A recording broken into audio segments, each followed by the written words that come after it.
Sign sa Sowell. Ito yung uling lang, uling na sa yung uling nga na sa itaas yung giveaway. So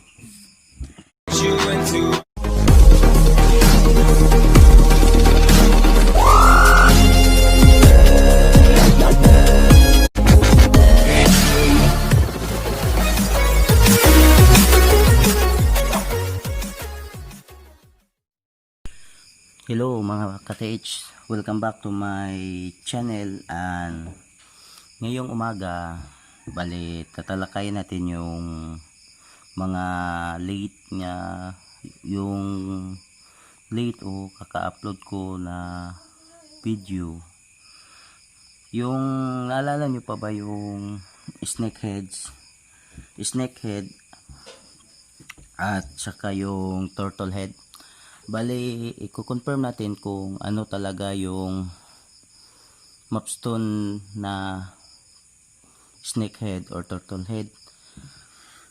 Pero bagong lahat, babatin ko muna kayo ng belated Merry Christmas and advance Happy New Year kasi malapit na yung New Year.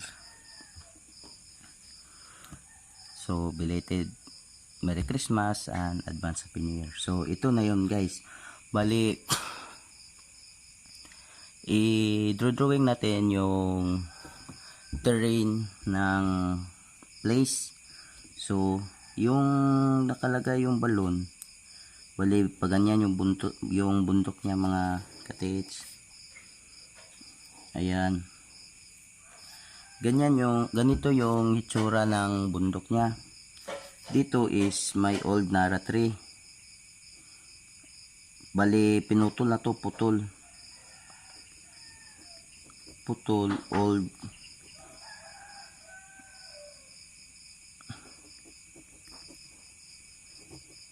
nara. So ito mga ka-TH, dito sa bandang bundok na ito may old nara tree. So dito may marker din, dito isang bato to na nagtuturo under nara tree. May isang kuan dito mga ka-TH, may isang load sa old nara tree. So ito, di muna namin to trinabaho kasi may inuna namin yung nasa balon. Ito nga pala yung balon, ito yung daanan niya, ito yan, ito yung daan. Tapos andito, ganito yung itsura ng balon mga ka-TH.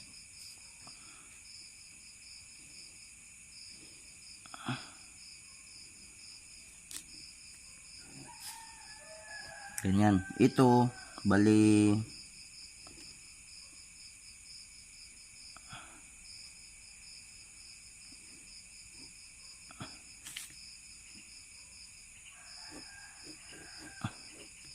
ito yung balon,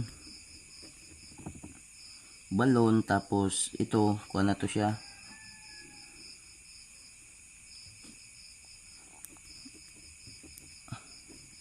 piong o slope. So bali kukuha na natin yung balon ha. Ito yung nandito yung balon mga ka-TH, balon, ito yung balon, tapos ito yung snakeheads. Ganyan yan. So yung may yan,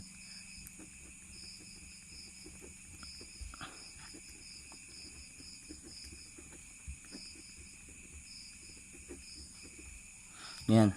Ayan, ganyan yung itsura ng bundok mga ka-TH, yung kinalagyan ng giveaway natin sa turtle head or snake head. So nung trinabaho namin to mga ka-TH, bali yung snake head or turtle head, bali wala yung snake head, bali turtle head lang lahat yung nandun mga katits, kasi wala tayong nakitang tunnel doon sa area. So itong video na ito mga katits, ito tingnan nyo, yan yung ahas mga katits, snakeheads, gapang sumining tunnel to mga katits. Pero pwede rin siyang hindi siya snakehead mga katits, pwedeng turtle o snakehead talaga. Kayo na humusga mga katits kung snakehead ba talaga yan o turtle, kasi palagay ko parang snakehead pero parang turtle. Yan o, ito yung balon mga katits, may tubig pa kaya itong mga katits. Tignan natin yung tubig. May ano, may tubig pa, dami. So ito nga pala yung snakehead na lang mga katits, kasi ako yung vlogger, ako na lang yung magsasabi kung ano ito. So bahala na kayo mga katits ha, basta ang sabi ko snakehead na lang, kasi di natin matukoy. So ito nga pala yung balon mga katits. Bali nandito tayo nakatayo, yan. At saka itong guhit na to mga katits, yung guhit niya dito, ayan, yung guhit niya is compass code to mga katits. Tapos ito rin mga katits, parang bibig niya mga katits. So compass code, ayan o, papunta siya dun, dyan. Bali nandyan yung giveaway natin, medyo taas tayo kote, yan. Nandyan yung giveaway natin, mali mababaw lang yan, nasa 5 feet siguro, pero di na natin puntahan yun mga katits, kasi baka may maghukay na dyan bukas o sa next month. Kaya dito na lang, magdedecode na lang ako mga katits, pero hindi ko sasabihin kung saan ang mga load nya, para na rin sa kaligtasan ng lugar, o baka yung iwas nakaw mga katits. So ito yung mga katits, so ito yung load niya kanang, ito yung giveaway niya mga katits. Ayan o, ayan, kita ba mga katits, ayan o, yan, ito yung giveaway niya. Sukatin natin mga katits ha, kung ilang lalim o yung lalim niya mga katits, kasi nasusukat to sa mapstone. At saka yung lagayan nito mga katits ay briefcase, o yung, alam nyo ba yung ginagamit ni Chris Aquino noon, yung palaro yata yun ni Chris, yung may briefcase, o si kuan yata yun, yung kang Christopher De Leon, basta briefcase, alam niyo na yung briefcase, search niyo na lang sa Google.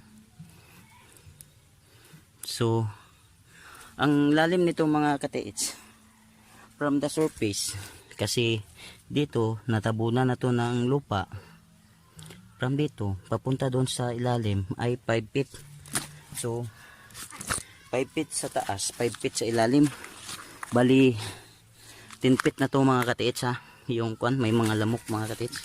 Bali 10 feet na talaga yung giveaway niya.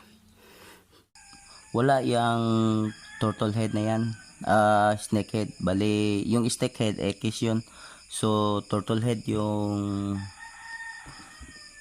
kuha na yun mga katits. Yung mapstone natin na nasa ulo ng pagong, yun talaga yung nagtuturo kung saan nakalagay yung giveaway natin. So ganito yung terrain niya mga katits. Ito yung balloon, tapos ito yung turtle head TH, bali turtle head. So ito yung nagtuturo to dito sa giveaway. May bato dito mga katits, oh, bato. So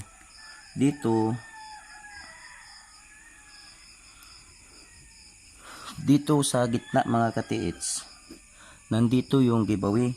Bali, tignan nyo maigi mga katiits, yung kawayan natin, bali triangulation yan mga katiits. Triangle yung kawayan natin.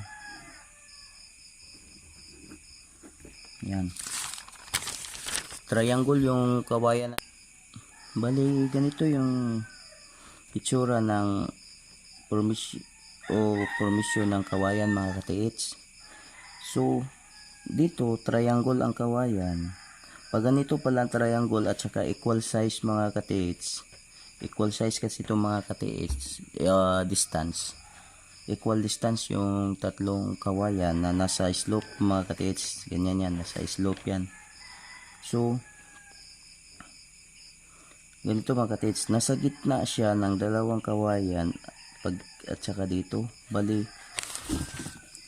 nakakuan siya mga katiits. Ayan o. Kung i-X mo yan, bali nasa gitna talaga siya ng kawayan. Hindi sa napagitnaan sa dalawang kawayan. Tapos ito, bali ito yung arrow niya. Ayan o. Bali kung saan nag-intersection yung mga kawayan, doon nakalagay yung giveaway. Kasi may bato rin dito mga katiits. Ayan, tsaka dito may bato sa itaas. Ayan, may mga bato dito sa itaas mga katiits. Bali ito bato, so meaning kung may bato dito mga katiits, wala sa under the rock kasi maliliit lang yung bato ngayon, parang ganito lang kalaki. So kung ito, ayan o, bali dito talaga siya sa baba nakalagay kasi wala kahit anong marker doon sa area na hinukaya natin ng giveaway. So yung giveaway mga katiits, it's saktong 8 feet, nasa 8 feet talaga siya. At saka yung nalagyan ng giveaway, example, ito yung giveaway mga katiits. Yung dito mga katiits sa baba niya ay uling. So uling, bali nasa itaas siya ng uling. So kaliwa siya sa main deposit. Ng main deposit kasi mga katiits, yung uling nasa itaas at saka nasa itaas, at saka may mga layering pa ng soil. Itong giveaway na ito mga katiits, wala siyang soil layering, bali diretso na siya. At saka yung kung makakita tayo ng marker na sign sa soil, ito yung uling lang, uling na sa yung uling nga na sa itaas yung giveaway. So dito sa balon mga katiits, ganito kasi yan mga katiits. Ayan, dito naalala niyo pa ba tong video na ito? Diba magkatulad lang sila mga katiits. Nandito yung balon, ito yung deposit, tsaka nandito yung giveaway. So same lang yung nakalagay, same lang ang nakalagay sa mother mapstone, sa coordinating sa sub mapstone niya, bali sub to. At saka para matukoy natin yung kuha niya mga katiits, yung load niya na tinuturo nito, ito may compass code siya mga katiits. Ayan o, compass code na nagtuturo dun banda. Tara puntahan natin yung deposit. Bali ito yung deposit mga katiits. Yan ito yung deposit. Kung titignan mo sa una, bali parang ordinaryong bato lang to mga katiits, pero ayan o, para siyang Yan, para siyang tulog. Tulog na pawikan. Yan oh. Tulog siya na pawikan, nakaturo dito. Ayan.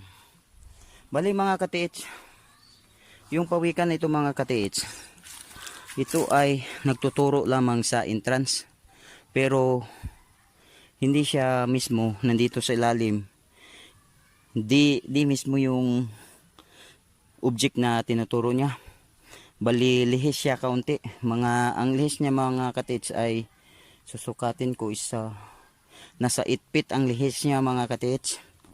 Bali from dito mga katiits, ang lihis ng object ay from dito papunta doon sa object is 8 feet. So nasa 8 feet from dito papunta doon sa under tayo sa item ay 8 feet from dito. Ayan oh. Yan, klaro ba yan? Yan. Sleeping or dead pawikan na nakapikit yung mata, tapos yung baba niya, ito yung mata, ulo. Yan, ulo to, tapos mata, at saka ito yung nguso. Ayan oh, pointing siya dito, nakaturo yung mata. Pero tignan nyo naman magkatiits, nakatagilid siya. So meaning wala dyan sa under sa pawikan na ito ang load. Yan. So kung mapstone remapping kayo mga katiits, sa isang tingin ko pa lang yan mga tits, alam ko na kung saan nakalagay yung load niya.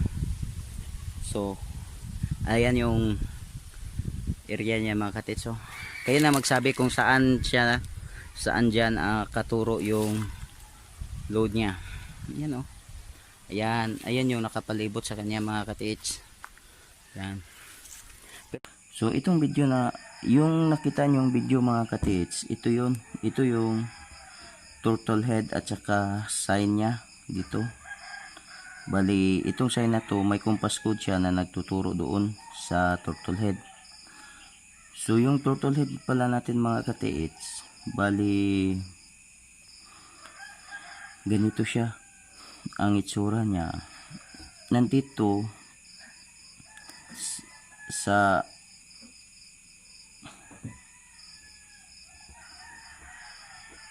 malapit sa slope niya ang deposit. Bali yung main deposit niya mga katiit is eksaktong 22 feet. So kung ganito pala mga katiit, 22 feet yung main deposit niya. Bali yung mga soil layering niya doon sa main deposit ganito. Ito yung soil layering niya, ito yung surface. Ayan yung surface mga katiits ha. Tapos mga 1 to 2 feet is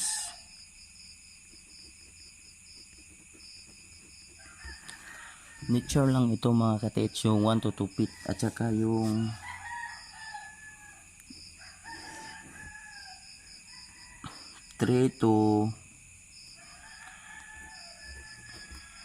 yung 3 to 8 feet, bali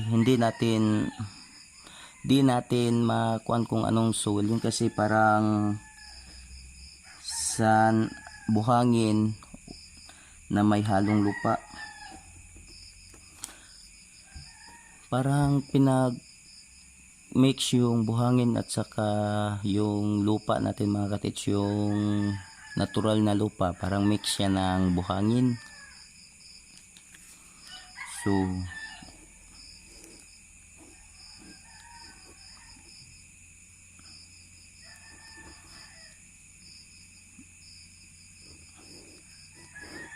(9 to 10 mga katiits, yung 9 to 10 natin na feet Bali kuan na siya, flooring yung semento. Bali matigas-tigas din siya mga katits, pero na okay naman din sa pag silsil natin. Bali na kukuha naman kasi magaling din yung yung abantiro natin. So nabiyak talaga yung na simento na nakalagay doon sa ilalim. Bali 11 to 15 clay. Bali yan mga katits, sa 11 to 15 feet. Bali lang siya mga katits, para siyang clay na pinatigas. Yung gray ang color niya na matigas. So hindi naman siya masyadong matigas, pero may medyo katigasan din. Pero okay rin naman na kukuha lang din natin. Kaya lang din natin na idig yun. So 16 to 18 mga katits is yung parang refine na siya na buhangin. So refine na buhangin, yung alam nyo, nakikita nyo ba yung salt na refine?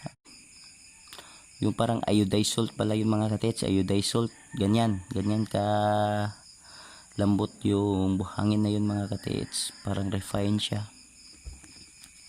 So dito mga katits sa itaas, sa pagdating namin ng 19 to 20 mga katits, kuna naman siya mga katits, simento siya, pero simento may mga bato-bato sa itaas mga katits.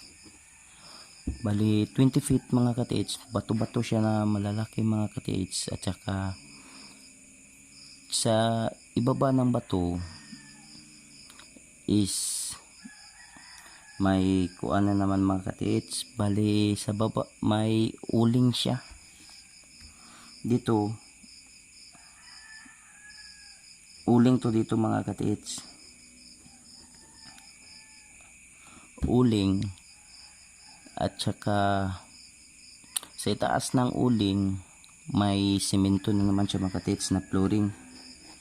So flooring siya na may cement.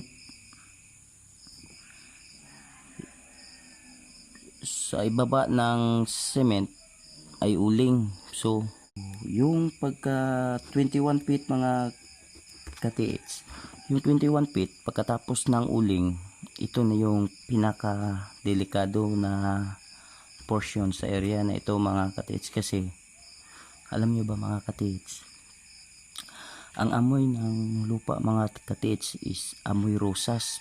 Mabango talaga mga katits,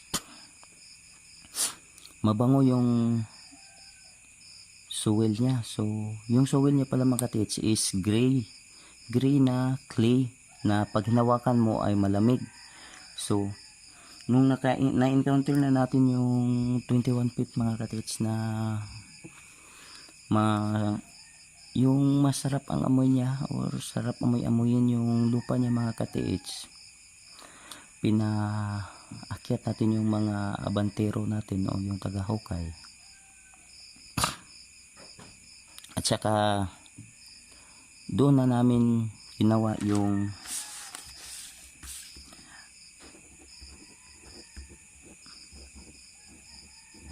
Madre Cacao mga katits. Yung dahon ng Madre Cacao, bali ginawa namin yun, dinurog namin. At saka i-mix namin sa tubig sa isang planggana mga katits. Nilagyan namin ang John Rocks at saka Tide na powder. So mix namin yun, yung Madre Cacao. Dinamihan talaga namin mga katits, halos naubos yung isang puno ng Madre Cacao. Pati yung balat ng Madre Cacao mga katits ay mix na rin namin. At saka namin binuhos dito sa 21 feet na hukay. So pag buhos namin doon, kinabukasan na namin trinabaho. At saka na nga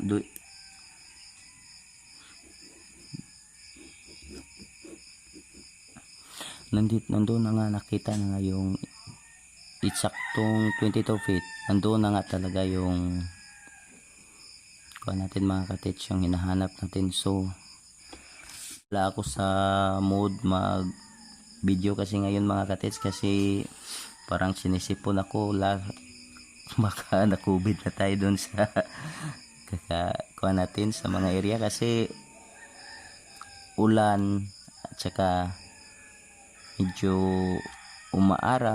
araw tapos biglang umulan. So ito na mga katits, ito yung next target natin.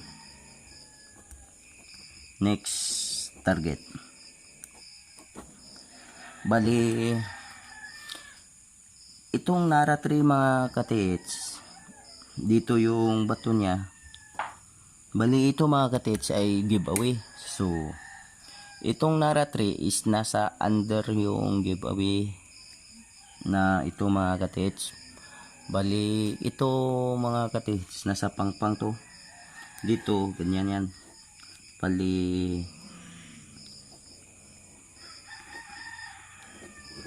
rice field na yung ibaba. So ito mga katits, para sabihin ko sa inyo mga katits, itong giveaway na ito mga katits ay malaking volume to, itong giveaway na ito. Kasi itong giveaway na ito mga katits, ito yung nilagay ng mga Hapon na pang finance nila doon sa ibaba. Dito yung may poles dito sa poles mga katits, kasi yung poles bali sa area na yan mga katits, ito yung pinaka main deposit niya. Ito yung malaking volume na nandoon sa ibaba. Bali malalim to mga katits, nasa 75 to 100 feet to mga katits, kasi sa palagay ko may track na doon sa ilalim, kasi yung poles mga katits, natin mga katits, ganito yung poles natin mga katits.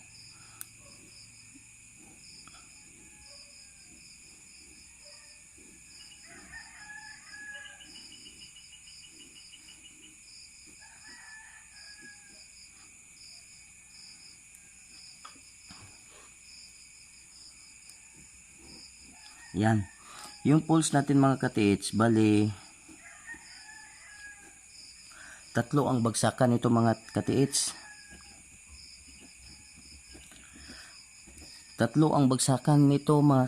Bali ito yung totoong poles talaga mga katits. Bali itong poles na to wala tong laman mga katits.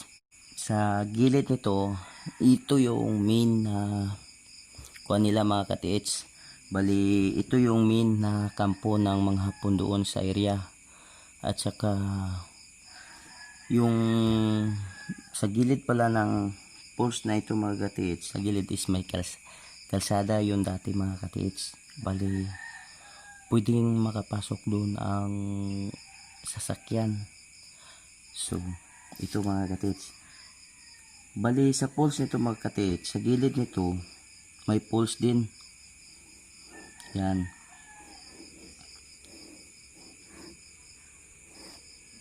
Ganyan yung itsura niya sa poles. Yung parang bahay na poles, ganyan. Dalawang bagsakan lang to mga katits.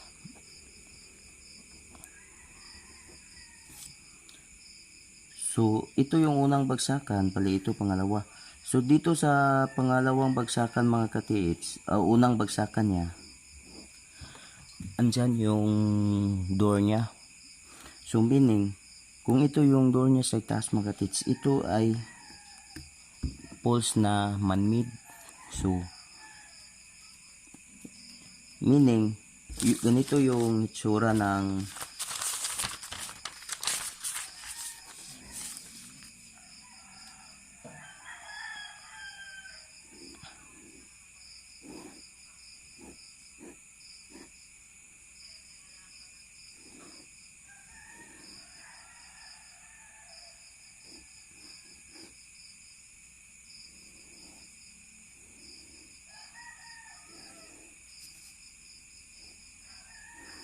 Ayan. Ganito yung itsura niyang door dati mga katiits. So may kawayan din dito mga katiits. So ito yung door niya dati. So meaning pwede pumasok yung mga sasakyan dito mga katiits. So ito na yung imbakan nila ng mga katiits, mga baril o mga bomb nila. Bali ito yung pinakadelikadong area dyan sa area ko mga katiits. Kasi nga ito yung main deposit nila, o di ko masasabing main talaga, pero ito yung pinakamalaki kasi nga ito yung main camp nila, at saka ito yung pinakadelikado kasi ito yung balikampo nila mga katiits. Bali kung tratrabuhin natin yung mga katiits, 50-50 talaga yung buhay natin kasi napaka daming trap na ito mga katiits. Bali kung atin tong tratrabahuin, bali siguro magpapahingi tayo ng tulong sa mga government na lang mga katiits, kasi may mga expert sila sa BAM dun. Kasi tayo mga katiits, mga small deposit lang yung kaya natin. So ito mga katiits, di ko to kaya mga katiits kasi napaka daming traps. So ito na lang ang gagawin natin mga katiits. Bali pagkatapos ng nara mga katiits, pagkatapos nitong trabahuin natin mga katiits, bali hingi na lang tayo ng tulong sa government or mga malalaking treasure hunter, mga big time na mga treasure hunter, kung sino mang may gusto na trabaho sa pools na yun. Bali sila na muna yung patatrabahuin natin, kahit di na tayo hingi ng porsyento dun, basta makatulong lang tayo sa kanila. So ito yung pools mga katiits. Bali inaamin ko, hindi ko talaga kayang trabahuin yun kasi nga na psycho ko na madami talagang trap doon. Bali yun yung pinakadelikado. So ito na muna yung pagkatapos ito mga katiits, bali ubos na tong area na ito mga katiits. Wala nang laman ang area na ito, kundi ang nag-iisang natitirang may laman yung pools na taga mga katiits. At saka kasi mga katiits, kaya ko nga nasabi sa inyo na malaki talaga yung kuha na yun mga katiits, malaking deposit yun. Kasi yung deposit na yun mga katiits, may 3 giveaway na nasa paligid niya. Bali yung isa nasa Tugas Tree under, tsaka sa Kawayan Tree, at saka doon sa Nara Tree. So 3 yung giveaway niya. So meaning magkakalapit lang kasi itong mga katiits dito Nara, andito yung Kawayan, at saka sa baba ng pools may Tugas Tree na puro yun giveaway. So 3 giveaway yung nandoon sa pools mga katiits. So meaning malaki talaga yung nasa pools na main deposit. So yun, bali di ko kaya yung nasa pools. So mga katiits, sana ay nagustuhan nyo yung video ko at saka may natutunan din kayo. Salamat sa panonood, and once again belated Merry Christmas and advance Happy New Year.